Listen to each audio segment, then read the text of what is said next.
देखिए शुरू करते हैं। अपन ने कल कहाँ तक पढ़ा था? कल अपन पढ़ रहे थे रॉबर्ट एम गेने का अष्टपद के सोपानकी का सिद्धांत, और उसमें नंबर 1 सबसे नीचे के स्तर में कौन सा आता है? संकेत अधिगम। संकेत अधिगम, संकेत अधिगम। तो संकेत अधिगम में आपको लिखना स्टार्ट करना है। सबसे पहली बात, ये सबसे निम्न स्तर का क्या है? अधिगम है। समझा तो कल दिया था, आज छापना ही है। लिखो, यह सबसे निम्न स्तर का अधिगम। छापना शुरू करो। ये सबसे निम्न स्तर का क्या है? का अधिगम है। जब हमारा व्यवहार किसी अनुकूलन के कारण होता है, हम अनुकूलित हो चुके हैं, जैसे स्कूल की घंटी हुई या फिर चौराहे पर रेड लाइट लगी हुई है, हम उसके प्रति अनुकूलित है कि रेड लाइट है तो रुकना है। तो जब हमारा व्यवहार किसी अनुकूलन के कारण होता है, जब हमारा व्यवहार किसी अनुकूलन के कारण होता है तो यह संकेत अधिगम कहलाता है। तो यह संकेत अधिगम कहलाता है। तो यह संकेत अधिगम कहलाता है। संकेत अधिगम में तर्क व चिंतन का क्या होता है? अभाव होता है। इसमें तर्क व चिंतन का अभाव पाया जाता है। दौड़ मोनिया दौड़ दौड़। इसमें तर्क व चिंतन का लेट हो गया क्या? इसमें तर्क व चिंतन का अभाव पाया जाता है।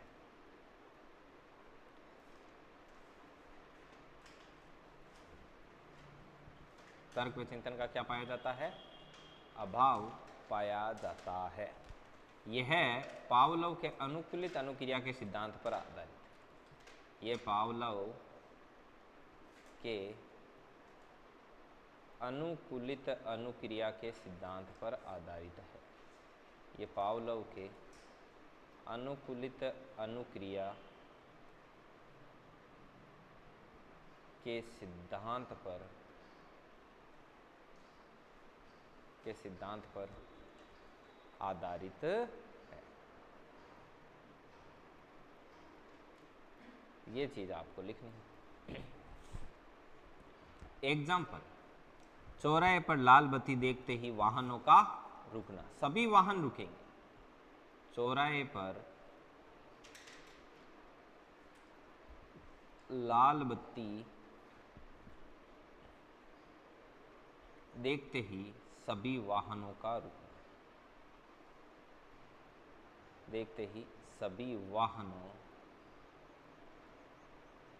का रुकना।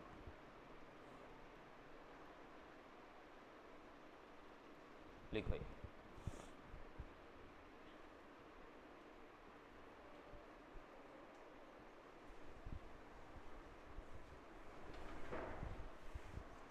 संकेत अधिगम के बाद में कौन सा अधिगम था अपना? उद्दीपक अनुक्रिया अधिगम।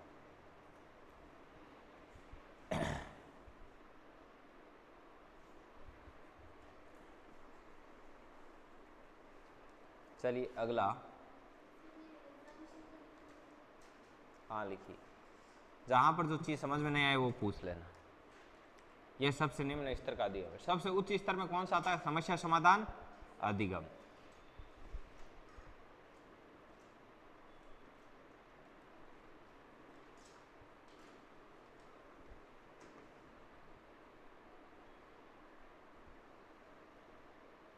और संकेत अधिगम सबसे निम्न स्तर का अधिगम है, और ये पावलोव के अनुकूलित अनुक्रिया के नियम पर क्या है? आधारित। नेक्स्ट लिख रहे हो अभी? लिखो। हाँ ये देखो संकेत अधिगम है। कल अपन ने 8 पढ़े थे पिरामिड में, उसमें से ये पहला है संकेत अधिगम। ये पावलोव के अनुकूलित अनुक्रिया के सिद्धांत पर आधारित है। यह सबसे निम्न स्तर का अधिगम है। और इसमें क्या होता है, हमारा व्यवहार अनुकूलन के कारण होता है। जहां पर ऐसा हो कि जैसे चुप रहने के लिए कहा गया, सभी लोग चुप हो गए, तो ये क्या है, संकेत अधिगम है। चौराहे पर लाल बत्ती जगी, सभी के सभी लोग रुक गए, तो कोई भी इशारा या संकेत सब पर लागू हो तो वो संकेत अधिगम के अंतर्गत आता है। ऐसे तो विद्यालय की घंटी बजते ही विद्यार्थी विद्यालय की तरफ दौड़ते हैं, लेकिन ये संकेत अधिगम नहीं है। क्यों? क्योंकि ये व्यक्ति विशेष पर ही प्रभाव छोड़ रहा है। बाजार में स्कूल है और स्कूल की घंटी लगी तो सिर्फ बच्चे ही दौड़ेंगे, दुकानदार वगैरह वो लोग नहीं दौड़ेंगे। जबकि चौराहे पर यदि लाल बत्ती जली तो सभी के सभी लोग क्या होंगे, रुकेंगे। समझ में आई बात? ये संकेत अधिगम। अगला लगाओ, उद्दीपक अनुक्रिया अधिगम। नंबर 2 पर है उद्दीपक। ये गुड़िया आप लेट आए, आप फोटो खींच लो, इसको पिक खींच लो एक, ना।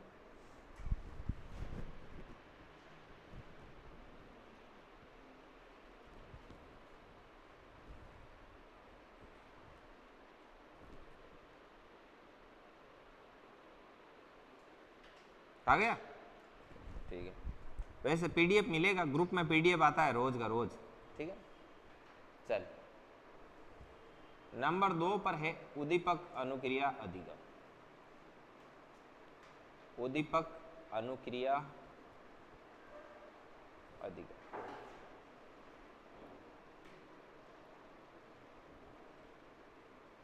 इसमें होगा कि जब हमारा व्यवहार किसी उद्दीपक पर आधारित हो, जब हमारा व्यवहार किसी उद्दीपक के प्रभाव पर आधारित हो,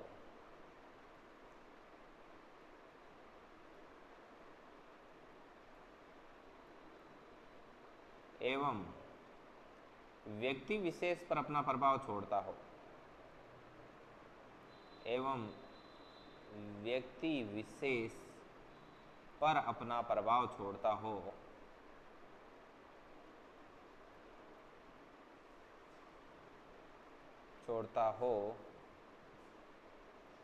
तो यह व्यवहार उद्दीपक अनुक्रिया अधिगम कहलाता है। अब ये उद्दीपक अनुक्रिया अधिगम किस सिद्धांत पर आधारित है? थॉर्नडाइक के सिद्धांत पर आधारित है। अधिगम कहलाता है, यह थॉर्नडाइक के सिद्धांत पर आधारित है।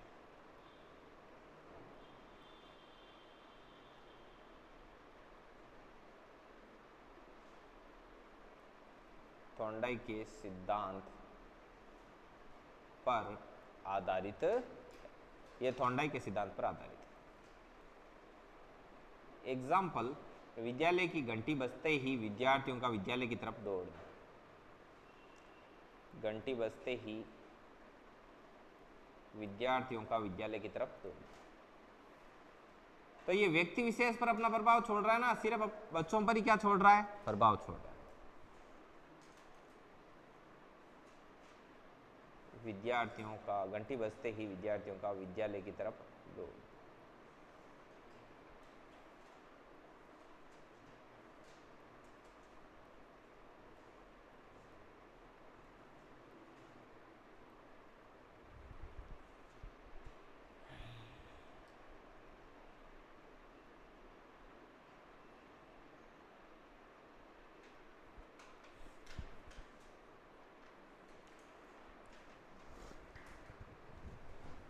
चलिए लिखिए इसको।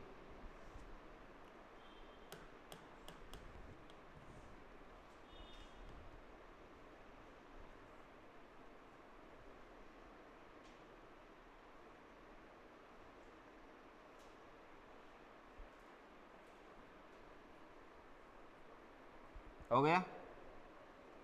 अगला क्या था नंबर 3 पर? श्रृंखला अधिगम। अब पहले श्रृंखला अधिगम, इसको अपन ने कल समझा था कि जब व्यवहार एक कोई निश्चित श्रृंखला या क्रम में होता है तो वो क्या कहलाता है, श्रृंखला अधिगम में आता है। जैसे बच्चे वर्णमाला के वर्णों को एक निश्चित क्रम में ही सीखते हैं, तो इसमें क्या लिखेंगे, जब हम किया जाने वाला व्यवहार एक निश्चित श्रृंखला या क्रम में ही संपन्न होता है तो ये श्रृंखला अधिगम कहलाता है।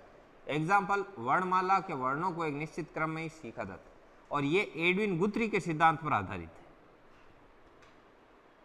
तो लिखना शुरू करते हैं। जब किया जाने वाला, जब होने वाला व्यवहार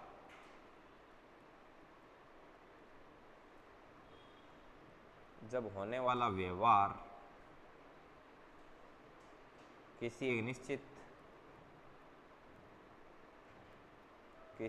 निश्चित श्रृंखला या क्रम में संपन्न होता है, एक निश्चित श्रृंखला या क्रम में संपन्न होता है तो यह श्रृंखला अधिगम कहलाता है।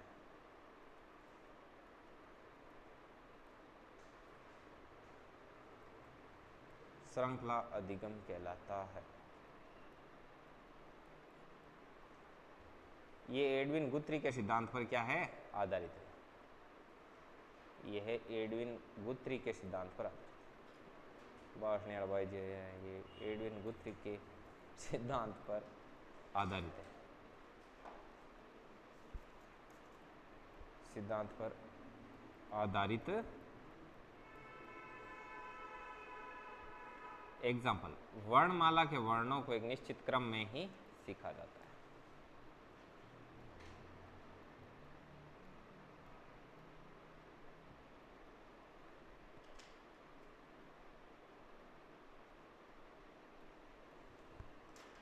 एक निश्चित क्रम में सीखा जाता है। ये लिखो।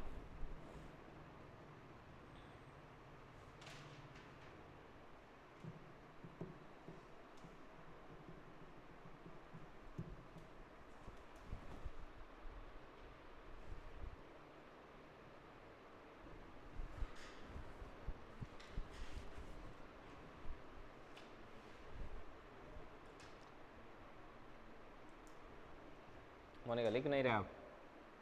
लिख लिए? चलिए, श्रृंखला के बाद में कौन सा आता है? शाब्दिक।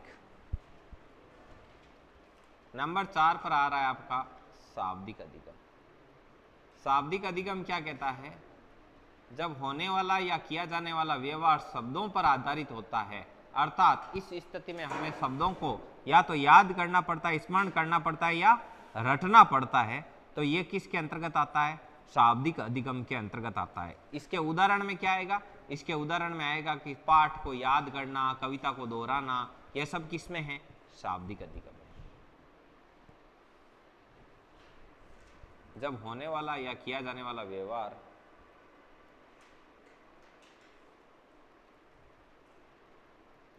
या किया जाने वाला व्यवहार शब्दों पर आधारित होता है,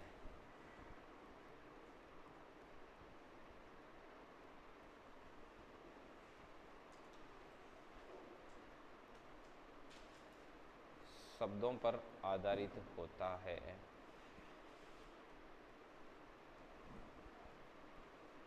उस स्थिति में शब्दों को स्मरण करना या रटना होता है, तो यह शाब्दिक अधिगम के अंतर्गत आता है। तो यह शाब्दिक अधिगम के अंतर्गत आता है। तो यह शाब्दिक अधिगम के अंतर्गत आता है।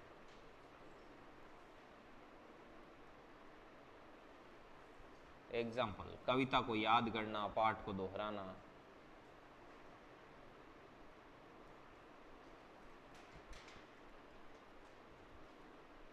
याद करना, पाठ को दोहराना,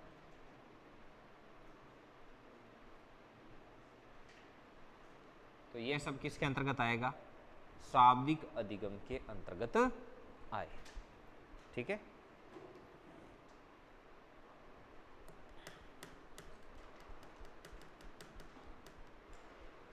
सबसे पहले कौन सा था? संकेत अधिगम। उसके बाद में उद्दीपक अनुक्रिया अधिगम, उसके बाद में श्रृंखला अधिगम, उसके बाद में शाब्दिक अधिगम। अब आएगा बहुविभेदनात्मक अधिगम। ध्यान रखना, इनका सीक्वेंस आपको याद होना चाहिए। वो ऐसे भी पूछ सकता है कि निम्न में से कौन सा रॉबर्ट एम गेने के अनुसार अधिगम का सही क्रम है। तो फिर आपको सीक्वेंस उल्टा और सीधा दोनों तरफ से याद रहना चाहिए। ठीक है, नेक्स्ट, बहुविभेदनात्मक अधिगम। हाँ, एक सेकंड ये लिख लें तो,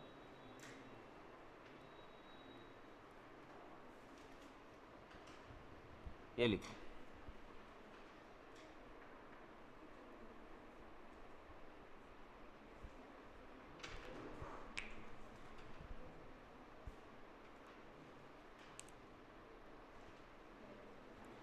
लिख लिया, ठीक है।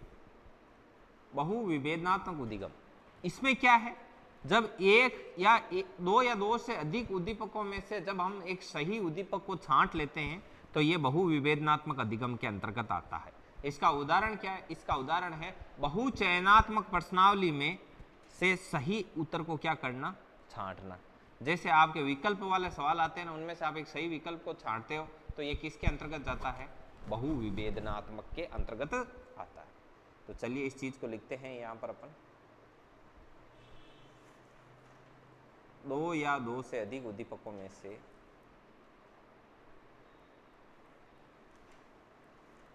दो या दो से अधिक उद्दीपकों में से सही उद्दीपक को छांटना होता है,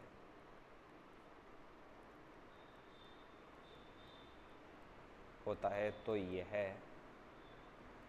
बहुविभेदनात्मक अधिगम कहलाता है। तो ये क्या कहलाता है, तो यह बहुविभेदनात्मक अधिगम कहलाता है। इसका उदाहरण क्या होगा, बहुचयनात्मक प्रश्नावली में से किसी प्रश्न के लिए सही जवाब को ढूंढना या चुनना। बहुचयनात्मक प्रश्नावली में किसी प्रश्न के लिए सही जवाब का चयन करना।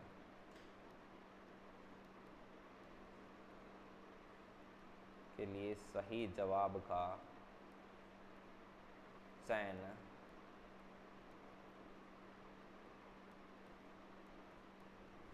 करना।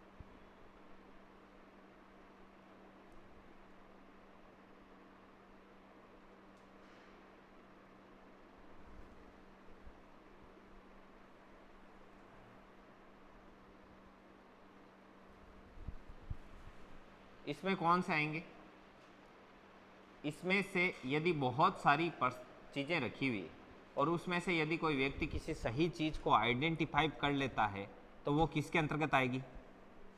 जैसे यदि प्रश्न में ऐसे आ जाए कि मोहन खाना खा के बाहर आया और उसके जूते के रंग के कई सारे जूते पड़े थे और उसमें से मोहन ने अपने जूतों को पहचान लिया, तो भी वो किसके अंतर्गत जाएगा, बहुविभेदनात्मक। मतलब ढेर सारे में से कुछ एक को क्या करना, चुनना। अब अगला कौन सा आता है, प्रत्यय अधिगम। प्रत्यय के बाद में सिद्धांत अधिगम, सिद्धांत के बाद में समस्या समाधान अधिगम। प्रत्यय अधिगम,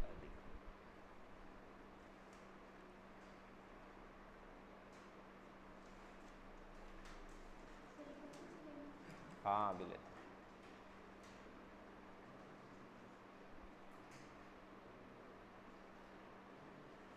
और सॉरी 3 ज़्यादा पीछे आ गए, 4 5, ये रहा 5 नंबर पॉइंट।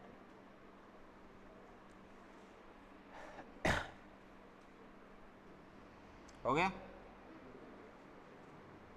अब देखो प्रत्यय अधिगम में क्या है कि जैसे किसी व्यक्ति के मस्तिष्क में कोई विचार आया और उसने उस विचार को विकसित करके और उसे व्यवहारिक बना लिया, तो ये प्रत्यय अधिगम के अंतर्गत आता है। कैसे, जैसे भाई न्यूटन था, उसके क्या हुआ, वो सेव गिरा, सेव गिरते ही ये क्या हुआ था, सेव जब गिरा तो उसके मन में क्या आया, विचार आया कि ये सेव नीचे ही क्यों गिरा। तो उसने उस विचार को क्या किया, विकसित किया, मतलब उस पर और काम किया और पता लगाया कि ये गुरुत्वाकर्षण का क्या है, नियम है। फिर उसके आधार पर अनेक खोज हुई, मतलब वो विचार क्या हो गया, विकसित हो गया। और उन खोजों को क्या हुआ, व्यवहारिक प्रयोग में लाया गया। व्यवहारिक प्रयोग में लाया गया मतलब अपन आज के दिन जितने भी आविष्कार वगैरह हो रहे हैं, कोई भी मशीनरी बनाई जा रही है तो वो गुरुत्वाकर्षण को ध्यान में रखते हुए बनाई जा रही है और वो चीज़ें आज अपने व्यवहार में काम आ रही। तो ये कैसा अधिगम है, प्रत्यय अधिगम। मतलब यदि आपके दिमाग में कोई विचार आया और आपने उस विचार को और डेवलप करके और अपने पर्सनल लाइफ में यूज लेना शुरू कर दिया तो ये किस में जाएगा। अब आप कहोगे कि सर इसमें कैसी चीजें आएंगी, तो आविष्कारकों द्वारा नया आविष्कार करना ये किसके अंतर्गत आता है, प्रत्यय अधिगम में। क्यों, क्योंकि कोई भी आविष्कार, यदि कोई भी नया आविष्कार करता है, कोई आविष्कारक होता है, वो कोई नया आविष्कार करता है तो पहले उसके दिमाग में क्या आता है, विचार आता है। फिर वो क्या करता है, उस विचार को विकसित करके और व्यवहारिक बना लेता है। व्यवहारिक मतलब आम जन उसको काम में ले सके, ऐसा कर देता है। भाई पहले उसके जैसे इंजन बनाया तो ये तो है नहीं कि सीधा ही लेके बैठ गया और इंजन बना दिया। पहले उसके दिमाग में विचार आया कि भाप में क्या होती है, शक्ति होती है, ताकत होती है। जी हाँ, कोई चीज उबाले भी ऊपर ढक्कन लगाओ तो बाबिन दूर फेंक दे। क्यों, क्योंकि भाप में क्या होती है, ताकत होती है। तो इस चीज को देखकर उनके मन में क्या आया, विचार आया। विचार क्या था कि भाप है उसमें ताकत होती है, सिर्फ विचार इतना ही था। अब इसको आम लोग तो इसको इस विचार से तो कुछ कर नहीं सकते, तो उसने क्या किया, अपने विचार को विकसित किया कि भाप में ताकत होती है तो अपन एक ऐसी बंद चीज बनाते हैं, उसके अंदर कुछ ज्वलंत पदार्थ जाएगा, ऐसा सिस्टम बनाएंगे, फिर उसके अंदर भाप बनेगी, भाप में ताकत होगी तो उससे अपन कोई चीज को रोटेट करवा देंगे, घुमा देंगे और ऐसे क्या बन जाएगा, इंजन बन जाएगा। अब ये इंजन बन गया ना, तो फिर लोगों ने इसको तरह तरह जगह जगह काम में ले लिया और ये क्या बन गया, व्यवहारिक बन गया, आज आम जिंदगी में काम आता है। समझ में आई बात। तो ये कैसा अधिगम है, प्रत्यय अधिगम। सिंपल ध्यान में रखना, कोई भी आविष्कार, कोई नया आविष्कार करे या आविष्कार को द्वारा जितने भी आविष्कार किए गए हैं वो सब किसके अंतर्गत है, प्रत्यय अधिगम। चलो लिखो, जब किसी व्यक्ति के मस्तिष्क में कोई विचार आता है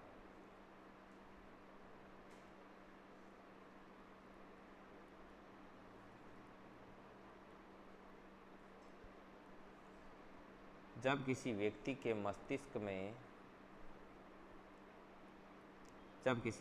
मस्तिष्क में कोई विचार आता है और वह उस विचार को विकसित करके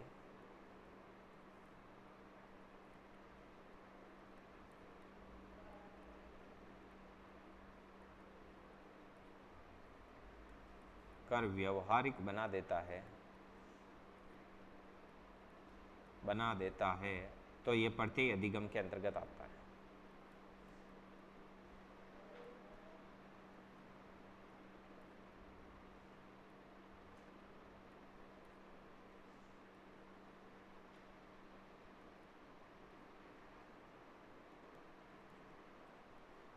एग्जाम्पल है आविष्कारकों द्वारा नया आविष्कार करना।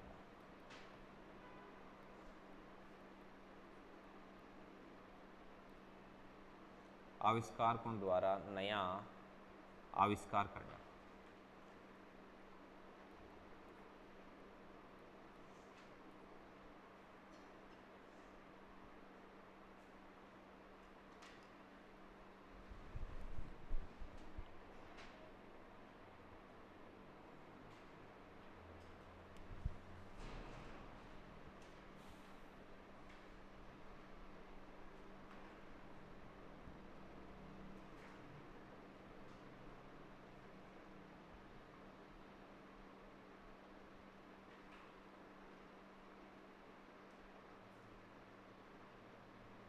चलो आगे निकाले।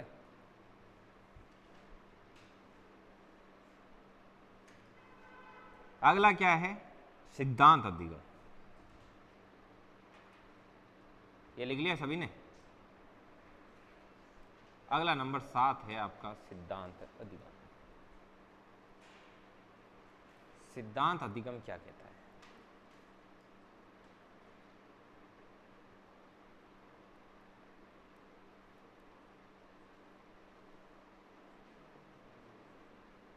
देखो सिद्धांत अधिगम में क्या चीजें आएगी, कई चीजें हैं वो आदि अनादि काल से एक निश्चित सिद्धांत पर होती आ रही है और भविष्य में भी उनको वैसे ही अपने को क्या करना होगा, एक्सेप्ट करना होगा। ये चीजें सिद्धांत अधिगम के अंतर्गत आती हैं। आप कहोगे कि कैसे, प्राचीन काल से लेकर के आज तक हाइड्रोजन के 2 अणु और ऑक्सीजन का 1 अणु मिलकर के पानी बनाते हैं। ये आदि अनादि काल से ऐसे ही चला आ रहा है और भविष्य में भी ऐसे कैसे ही रहेगा। ऐसा कभी नहीं होगा कि किसी और चीज को मिला के वो पीने लायक पानी बना दे। समझ में आई बात? तो ये किसके अंतर्गत आएगा? आपके सिद्धांत अधिगम। मतलब कोई चीज पुराने टाइम से लेकर के कोई एक निश्चित नियम के अंतर्गत होती आ रही है और आगे भी वैसे ही होती जाएगी, तो ये किसके अंतर्गत आएगा? सिद्धांत अधिगम। तो इस चीज को अपन है जैसे जैसे अभी छाप देंगे, ठीक है ना। कोई व्यवहार निश्चित आदि अनादि काल से एक निश्चित सिद्धांत पर आधारित है।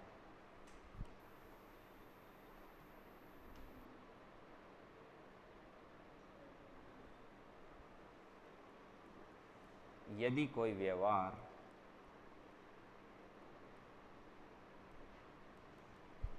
आदि अनादि काल से एक निश्चित काल से एक निश्चित सिद्धांत पर आधारित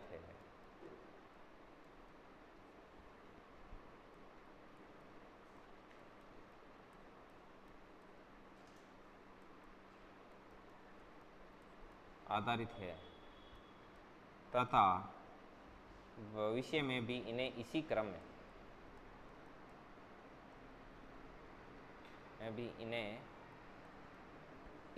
में अपनाना होता है।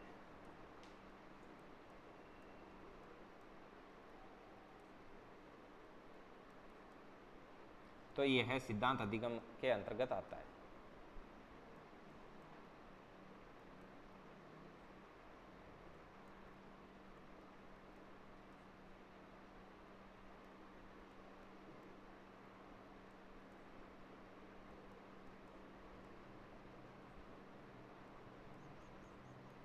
H2+O से जल ही बनता है। आज भी जल ही बनता है, हजारों साल पहले भी जल बनता था और आगे भी क्या बनेगा?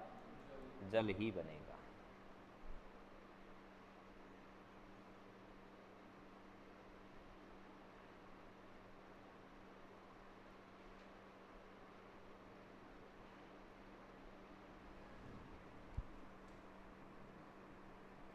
हो गया?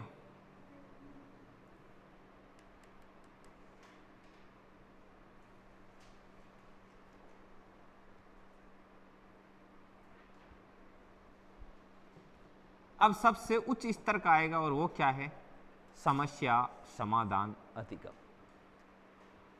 समस्या समाधान अधिगम की थ्योरी देखते ही आप पहचान जाओगे कि विशाल कहीं पर बैठा था, उसके सामने एक समस्या आई तो उसने अपनी सूझबूझ के दम पर उसने क्या कर लिया? उस चीज का हल ढूंढ लिया। तो ये किसके अंतर चला जाएगा?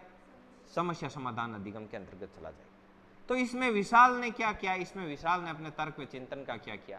प्रयोग किया। यह सबसे उच्च स्तर का अधिगम है। इसमें तर्क व चिंतन का भरपूर प्रयोग किया जाता है, ठीक है ना।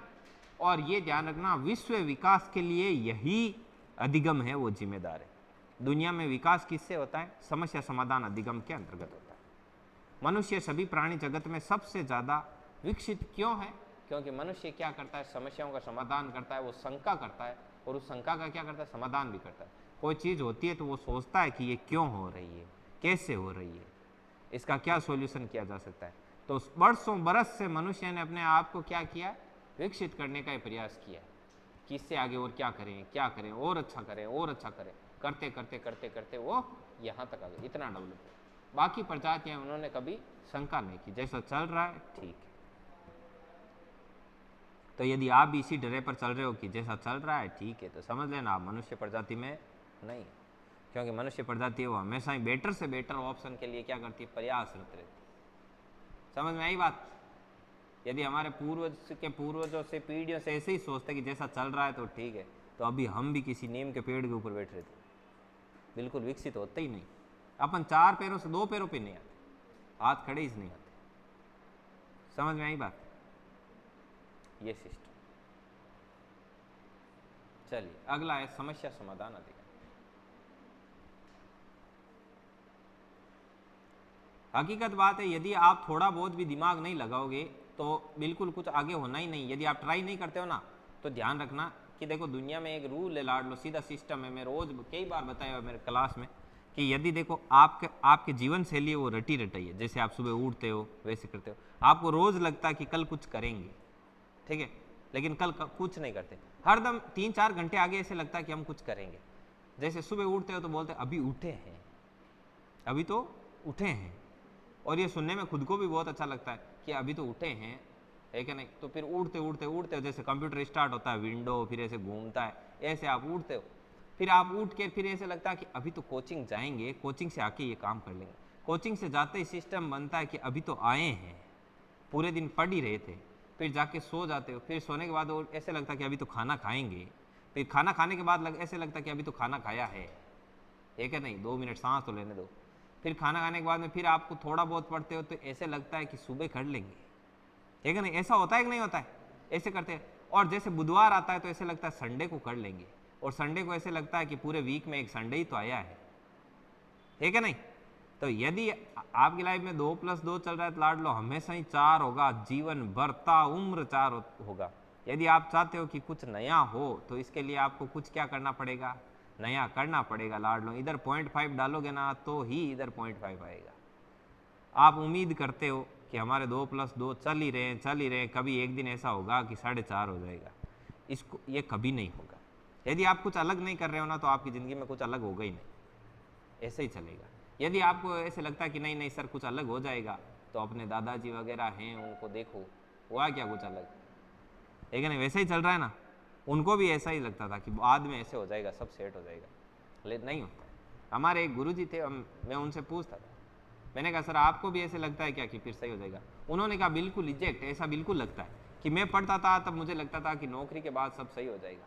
बोले नौकरी हुई उससे पहले शादी हो गई, फिर शादी हुई, शादी के बाद मैंने पहले से सोचा जॉब नहीं, शादी के बाद थोड़ा कुछ अलग होगा, फिर सोचा कि जॉब के बाद होगा, जॉब बाहर मिल गई दूर, पहले पश्चिम बंगाल लगी, 3-4 दिन ही गए उधर, फिर चूरू साइड लग गई। फिर उन्होंने कहा कि मैंने सोचा कि गांव जाएंगे तब सही हो जाएगा, तो मैंने 5-7 साल ट्रांसफ़र के लिए वेट किया।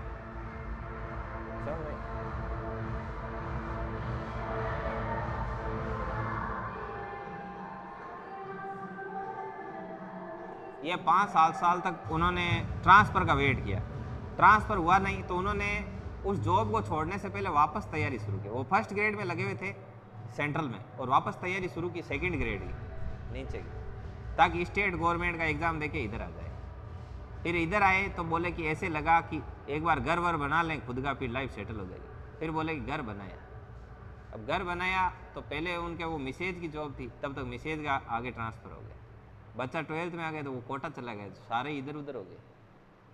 अब वो कितने साल के हो गए लाड लो, 50 से 52 के। अब लगता है कि बच्चों की शादी हो जाएगी, फिर सब सेट हो जाएगी, है कि नहीं। तो बोले कि मैं MSc करता था तब से ऐसा ही लग रहा है कि अब हो जाएगा, अब हो जाएगा, है कि नहीं। देखो लाड लो, झूठी एक्सपेक्टेशन नहीं रखनी चाहिए। जैसे अभी आप जैसे जिस चीज़ की तैयारी कर रहे हो जॉब की, जैसे लोगों को ऐसे लगता है कि अभी जैसे मैं 3rd ग्रेड लग जाऊंगा ना फिर BMW लेके घूमूंगा, तो पहले देखना चाहिए कि कितने 3rd ग्रेड लगे हुए BMW लेके घूम रहे हैं, है कि नहीं। सारे स्प्लेंडर लेके घूम रहे हैं ना, तो आप भी 100% स्प्लेंडर लेके घूमोगे, ये फिक्स है, डन। भाई आपको ऐसे लगता है ना, कई होंगे ऐसे लगता है ना कि भाई उस पार पता नहीं क्या है कि नहीं, लगता है ना। तो जैसे कोई 2nd ग्रेड लगा, उसकी ज़िंदगी देख लो, उसकी कैसी है वैसी आपकी रहेगी। ये थोड़ी है कि आपके कोई पेपर आएंगे अलग से पढ़ नहीं आएंगे। चल, तो बात थी समस्या समाधान। तो सबसे पहले आपको समस्या का ध्यान रखना है, उसके बाद में क्या करना है, समाधान। अभी देखो मैं आपको बिल्कुल छोटी सी चीज़ बताऊँ। हमारे क्या हुआ, खेत में एक ट्यूबवेल, उसमें से क्या हुआ, पंप, वो पानी था वो आना क्या हो गया, बंद हो गया। तो किसी ने दिमाग लगाया ही नहीं कि कम क्यों आया। हम तो इधर कोचिंग वोचिंग में इधर उधर दौड़ते रहते हैं, भागते रहते हैं, कुछ कुछ करते रहते हैं। तो पहले से ही मेरे पिताजी ने कहा इसमें तो कम ही था, अब पूरा ही खत्म हो गया, कोई मतलब नहीं है। तो हमने क्या किया लाड लो, एक लेके नई ट्यूबवेल खुदवाती, पूरी ट्यूबवेल ही नहीं खुदवाती। ट्यूबवेल तो हम शुरू से ही खुदाते हैं, ये कोई 8वीं 9वीं है, ठीक है, खुदवा दी। खुदवा के उसके बाद में जो पहले ट्यूबवेल थी उसमें से बाहर निकाले ना पंप वगैरह सारे बाहर निकाले, तब पता चला कि यार इसका तो पंप ही खराब था, सिर्फ ट्यूबवेल की जरूरत थी, ठीक है। तो हमने ट्यूबवेल ही पूरी नहीं कर दी। तो समझ में आई क्या, पहले क्या ध्यान से समस्या देखना है कि साला पानी खत्म है, अंदर पंप खराब है, एक सिस्टम क्या है। फिर बाहर निकाला, बाहर निकाला, पंप भी बड़ा होशियार था, पूरी ऐसे फीलिंग देता था जैसे पानी सच में ही खत्म हो गया। बताऊं, क्योंकि वो सोलर से चलता था, उसमें क्या होता है धीरे धीरे स्टार्ट होता है, धीरे धीरे क्या होता है बंद होता है। फिर अभी तो और दिक्कत हो जाती, हम एक और खुदवा देते सच पूछो तो। वो बाहर निकाला तो मैंने उनको बोला, मैं पास में था, मैंने कहा इसको चला के देखो, तो बोले कि खाली को क्या चलाना है, कि बोले कि नहीं, मैंने कहा चला के देखो, कि बोले इतना ही मन है चला लो। तो हमारे खेत में क्या फॉरम पॉन्ड बनाया हुआ, जमीन के अंदर रहता ना बहुत बड़ा, खेतों में पानी पिलाने के लिए, जैसे जिसको डिग्गी बोलते हो, तो उसमें डाला, उस पंप को डाल के स्टार्ट किया, एक लोटा ही पानी बाहर नहीं निकाला, तब पता चला कि ये खराब है। फिर उसको ठीक करवा के लाए, तो ठीक करवा के लाए तो मैंने और बोला, मैंने कहा अभी इसको और इसके अंदर डालो, मैंने कहा ये खराब था, आप इसको चालू नहीं करते, अभी नई वाली में डाल देते तो आप बोलते कि इसके अंदर ही पानी नहीं। समझ में आई ना बात। तो फिर उसको सही करवा के लाए, तो मैंने कहा इसको एक बार और चला के देख, बोले नहीं अब तो ठीक है, अब क्या करना है डाल दो, अब उसके अंदर डाल दिया। अब बोले एक दिन आए मेरे पास, बोले इस नई वाली में कम है पानी।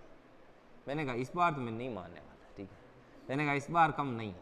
तो फिर मैंने क्या किया उस पर, यार किसान है ना, जागरूक होना चाहिए लाड लो, अधिकारी वगैरह तो आप है ना, जैसे आप यदि आपके पिताजी वगैरह खेती करते हैं, आप कभी ऑफिसर को कॉल करके बात करना, वो है ना अनपढ़ वगैरह ऐसे गंवार लोग आते हैं ना, उनसे तंग आए हुए हैं, आप ढंग से बात करोगे ना तो वो आपको ऐसे बोलेंगे, बोलिए मैम क्या समस्या है आपके, ठीक है ना, इतने शालीनता से बात करेंगे। तो फिर मैंने उनको वो देखा, तो उसमें हुआ क्या था लाड लो, उसमें कोई ऐसी एक मिस्टेक आ गई कि वो पंप को ऑटोमेटिक धीरे धीरे स्लो करता है, फिर वापस ऑटोमेटिक उसको क्या करता है स्पीड से करता है, तो उसमें पानी रुक रुक कर स्पीड से आता है, कभी धीरे आता है कभी फुल आता है, तो ऐसे फील देता है कि उसमें पानी कम है, तो थोड़ा इकट्ठा होता है, तब पानी स्पीड से बाहर निकाल देता है, फिर क्या हो जाता है कम हो जाता है। फिर मैंने उसकी टोल फ्री नंबर दिए हुए थे, उस पर कॉल किया, तो उसकी कंपनी का इंजीनियर आया, उसको लोकेशन भेजी, तो वो खेत में गया, उसने चेक किया, बोला कि 5 साल गारंटी में ये सारा सिस्टम हम आपको दूसरा देंगे, है कि नहीं, ये जमा करवा देना। तो समझ में आई बात। यदि समस्या की तह तक नहीं जाए समाधान होने का ही नहीं। चलिए, और किसान कितने, देखो हर चीज़ में आप ये मत सोचना कि आप पढ़ाई कर रहे हो तो इस फील्ड में आपको ग्रोथ मिलेगी, ऐसे है क्या नहीं, आप पढ़े लिखे हो ना, आपकी जॉब नहीं लगी तो भी आपकी ये योग्यता है वो किसी ना किसी एरिया में क्या हो जाएगी प्रस्फुटित हो जाएगी अचानक से। मैं कई बार देखता हूँ, कई के पेरेंट्स है वो बहुत समझदार होते हैं। हमारे एक बच्ची पढ़ती थी आरती नाम की एक मेरे पास, तो उसके एक बार वो पेरेंट्स वगैरह आए तो उन्होंने उस बच्ची को, वो IAS की तैयारी कर रही है अभी दृष्टि में ना, मेरी ढेर सारी स्टूडेंट है जो दृष्टि में वहाँ पे IAS की तैयारी करती है, मुखर्जी नगर वगैरह रहती है। तो मैंने उनको बोला कि आपके जैसे भाई मान लो IAS बने ना बने आपका क्या टारगेट, उन्होंने कहा कि हमें IAS का इतना वो नहीं है कि मेरे बच्ची को गवर्नमेंट जॉब लगे ना लगे, ऐसा कुछ नहीं। तो फिर बोला कि भाई इतनी तैयारी क्यों करवा रहे, भाई इतने पैसे लगते हैं हर मंथली। मैंने उनसे पूछा कितना खर्चा था, बोला कि एक महीने 30,000 रुपये लगते हैं पर मंथ, 30,000 रुपये खर्च होता है इसका, तो साल के कितने हो गए 3,60,000। तो उन्होंने कहा कि बस हमारी बच्ची के अंदर क्या आ जानी चाहिए, मैच्योरिटी आ जानी चाहिए। मैच्योरिटी बोले मतलब वो IAS की तैयारी करेगी साल 2 साल, तो उतना जैसे बने ना बने, लेकिन IAS जितनी उसमें क्या है कि मैच्योरिटी है कि वो अपने लाइफ में कुछ अच्छा करेगी। मैंने कहा उनके पापा भी बहुत नॉर्मल ऐसे खेती वगैरह करते, मैंने कहा यार कितनी थिंकिंग डेवलप है इनकी, देखो है कि नहीं। एक बच्ची है उनके मैं पेरेंट्स से मिला, उन्होंने, मैंने उनसे पूछा, वो 20-22 साल की बच्ची है, वो खुद तैयारी कर रही, अपने यहाँ पर लाड लो 20-22 के होते ही ऐसे सोचते हैं इसकी शादी कर दे, ये कर दे वो कर दे। मैंने उनको पूछा, उन्होंने कहा कि अभी हम 8 साल ही शादी नहीं करेंगे। समझ आई बात। बोले कि 28-30 साल तक तो कुछ करना ही नहीं है हमें, जब तक पढ़ रही है। उसे बोला कि 8-10 साल तैयारी कर ले, फिर और तेरे मन में हो कि मैं अभी और कुछ कर सकती हूँ, मैं तो आपको और टाइम दे दूँ। उसके पापा भी खेती करते, और सबसे बड़ी बात है कि 8वीं 9वीं पढ़े हुए हैं उसके पापा। तो मैंने कहा देखो यार है कि नहीं, ये चीज़ मैंने टीचिंग लाइफ में रहते हुए कई तरह के लोगों से आ को नहीं हगड़ा या ढंगे कई नमूना ही गणे मिले, ठीक है।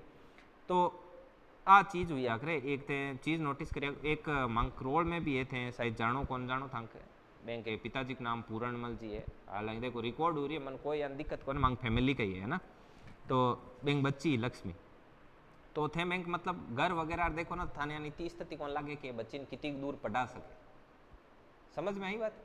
बैंक बा जकी लक्ष्मी है बैंक बच्ची बा यहाँ रिलेशन में मारे यानी बुआ लागे, मतलब मारू एज में छोटी है फिर भी बुआ लागे यहाँ, ठीक। तो बा बच्ची जकी ने बे सिंथेसिस में बीकानेर पढ़ाई, नीट वगैरह की तैयारी करवाई।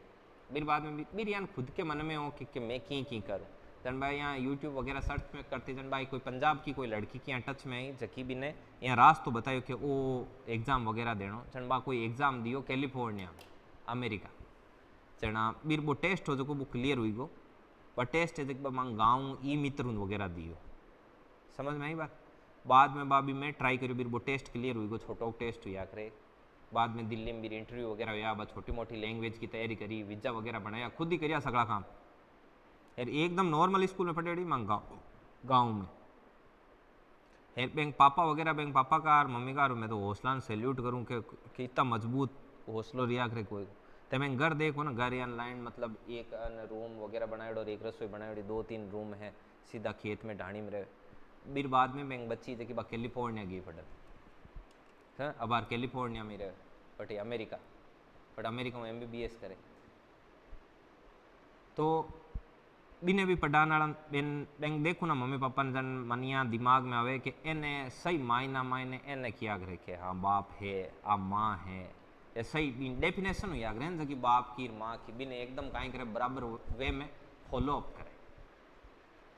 मांग जस्ट पास में एक मांग घर हूँ जस्ट पीछे 1 किलोमीटर पर और है बैंक के एक लड़का मतलब ये लड़का का लेवल बहुत कम हो मांग बटे बे खुद ही किया करे आवे जाना यार मैं भी कहूँ मार पढ़े मारूँ 2 क्लास जूनियर हो बैंक लड़को तो 150 में 6-7 रिया नंबर आता तो बैंक पापा क्यों मैं मांग बच्चा की कर यहाँ सक्सेस करूँ बे भी एकदम नॉर्मल कोई बिंताग वगैरह रिया का भाव है खेती बाड़ी करता बे आपको बच्चा ने कजाकिस्तान भेजियो पढ़ा ठीक है बे भी बाटी है तो कजाकिस्तान भेजियो जना मतलब इतनी फीस लाग रही है थाने मैं बताऊँ बुरी तरह अबे तो कंप्लीट होगी लेकिन ताकि मान लो साल का 5-6 लाख रुपया आराम लगे हर साल यार आज कि अमेरिका गई नहीं 65 लाख फीस भरी जी पूरी यार 65 लाख को कोई सिस्टम नहीं है पीछे कि 65 लाख जमा 65 लाख छोड़ 65,000 ही जमा कराना तो भी जिया तिया कर एक बार का भेज दिया बाद में बाबा ना कैब ड्राइव करे समझ आई बात कैब हुए ना कैब बुक कौन करा जयपुर वगैरह जावा जाना ओला उबर में या जन कैब की ड्राइविंग करे जन भी सैलरी बने सैलरी भी बहुत ज़्यादा बढ़े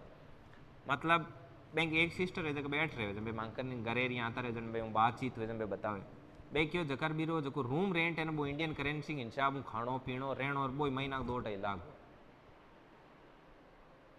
क्योंकि करेंसी हल्की है आप साइड जना बेबट करी कैब ड्राइविंग करी काफ़ी दिन तक फिर बाद में अब कोई रेस्टोरेंट है जो भी रेस्टोरेंट में ना जकी ठावे रिसेप्शनिस्ट हुई आखिर जवा जना खाणो खान भी रिसेप्शनिस्ट पर बैठे आखिर बटू करे था एक बे लड़का जका बैंक मैं थाने बता रही बैंक पापा जका बे करे एक दिन यहाँ बैठा चौराहे पर बैंक पापा ने मैं यहाँ जा रहा मारवाड़ी में यहीं पूछो मैं क्यों काका जी है ना रुपये तो चामड़ो पाड़ लागे इतो रुपये लागे मैं जन बे थान ठाए मन कहाँ जवाब दियो भाई क्यों बेटा बूढ़ो चामड़ो है की नहीं करना पड़ी जाएगी समझ नहीं बात मतलब कि मैं बूढ़ो हूँ बुजुर्ग हूँ मारे तो बोधो चामड़ो है जो कि पड़ी जाएगी मारो औलाद सक्सेस जी जना इसे लोग भी याद रहे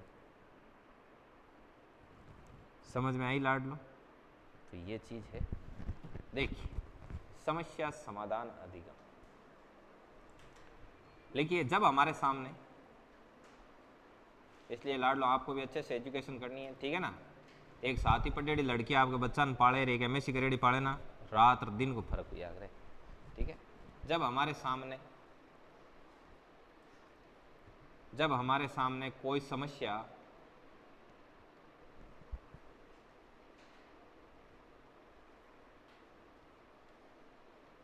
समस्या होती है तो उस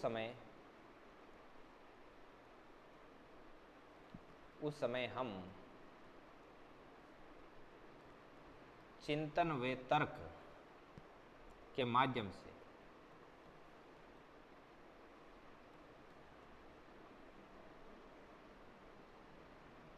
से समाधान की प्राप्ति करते हैं।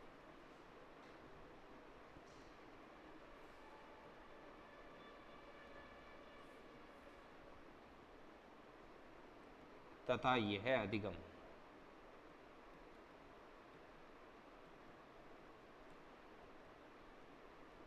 विश्व विकास के लिए जिम्मेदार होता है।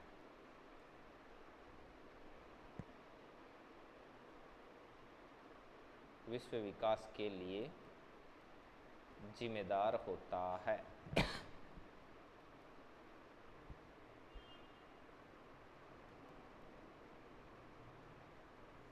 यह सबसे उच्च स्तर का अधिगम है।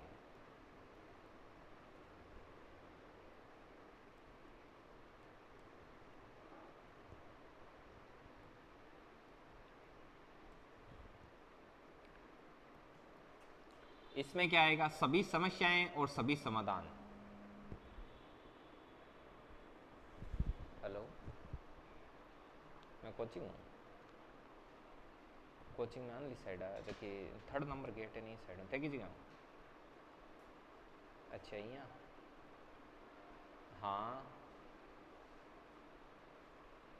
मैं 12 बजे, ठीक है ना, ठीक। सभी समस्याएं वे समाधान, ठीक है। अब मैं आपको, ये इतना आपने अधिगम का पढ़ा है तो आपको याद तो हो गया होगा, ठीक है, समझ में आ गया।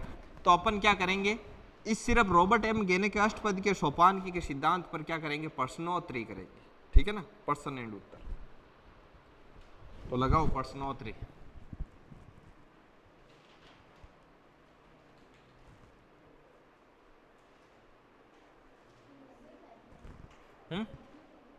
हाँ ये कंप्लीट हो गया सिद्धांत, सिद्धांत, हाँ हाँ वो सारे आएंगे, सब सब सब सिद्धांत है वो सारे इसमें आएंगे।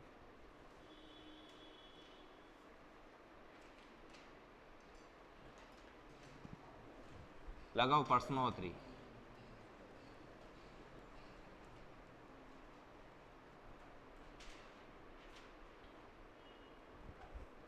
मैं क्वेश्चन लिखता हूँ, आप आगे आंसर लिखते जाना, ठीक है ना।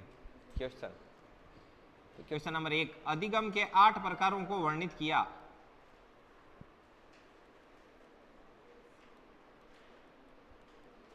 अब इसका जवाब देना आपको, किसने किया 8 प्रकारों को वर्णित, रॉबर्ट एम गे ने। ये लिख लेना आंसर में, रॉबर्ट एम गे ने, क्या मैं लिखूं, लिख लोगे, क्या आएगा, रॉबर्ट एम गे ने। कंडीशन ऑफ लर्निंग पुस्तक के लेखक हैं,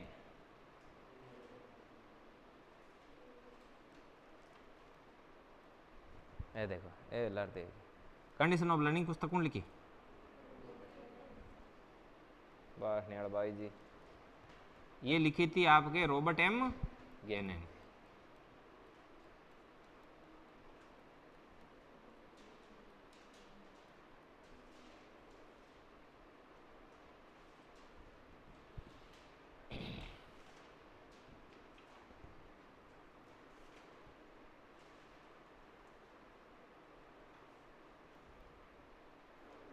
एक बहुविकल्पात्मक प्रश्न में सही उत्तर का चयन करना किसके अंतर्गत आता है,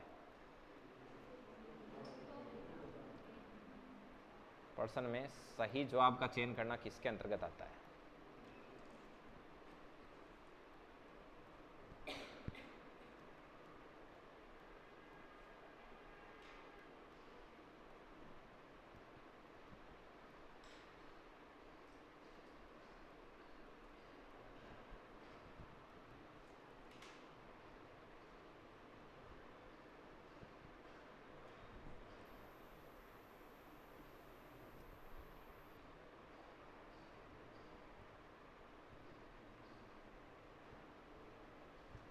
इसका आंसर क्या हो जाएगा, बहुविवेदनात्मक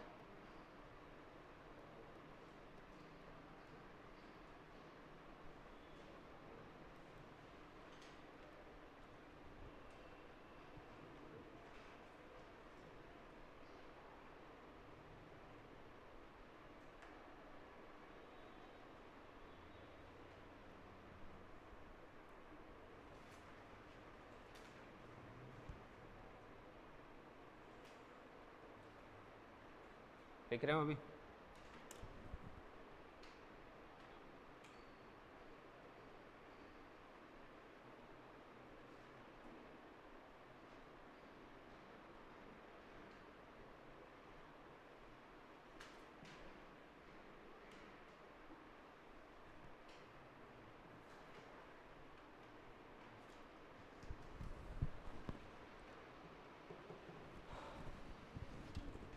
अगला क्वेश्चन नंबर 4, अधिगम के प्रकारों में सबसे उच्चतम प्रकार कौन सा है, बिल्कुल,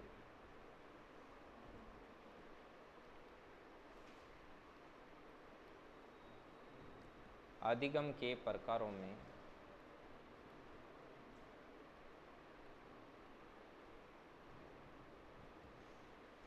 सबसे उच्चतम प्रकार कौन सा है?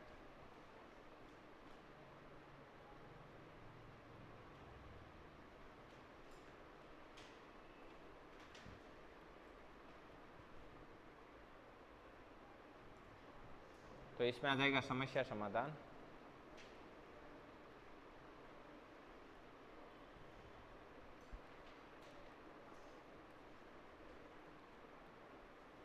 संकेत अधिगम किस पर आधारित है, कौन से सिद्धांत पर आधारित है?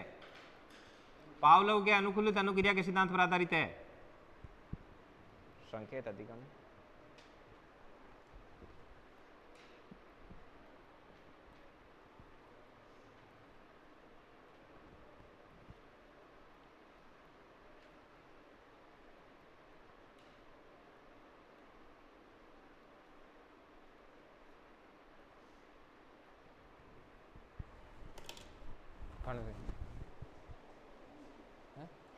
हाँ गरम है चाहिए।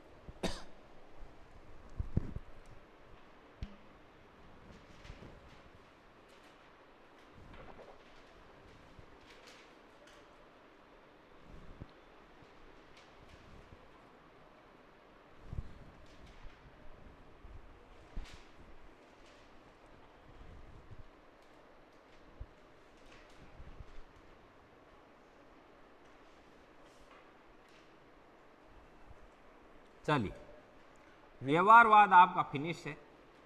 अब आपका क्या शुरू होगा? संज्ञानवाद। संज्ञानवाद, उसको गेस्टाल्टवाद भी कहते हैं कि क्या है कैसे। हाँ, पावलोव के अनुकूलित अनुक्रिया के सिद्धांत पर आधारित है। अभी अभी तो पढ़ाया, अभी तो ताजा ताजा पढ़ाया हुआ है। पावलोव के अनुकूलित अनुक्रिया के सिद्धांत पर आधारित।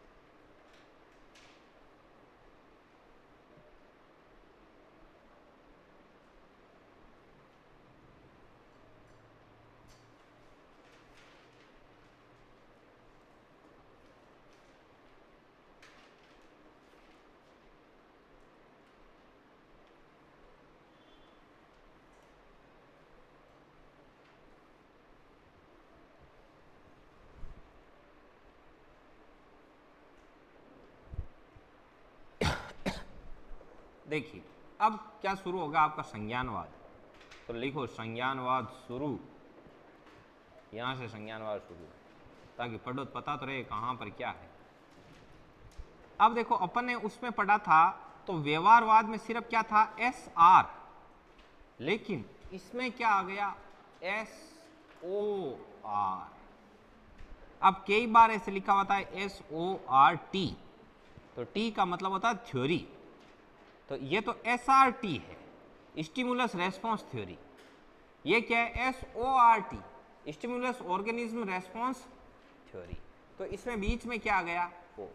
तो सीधा सवाल पूछता है कि एस ओ आर में ओ से क्या तात्पर्य है?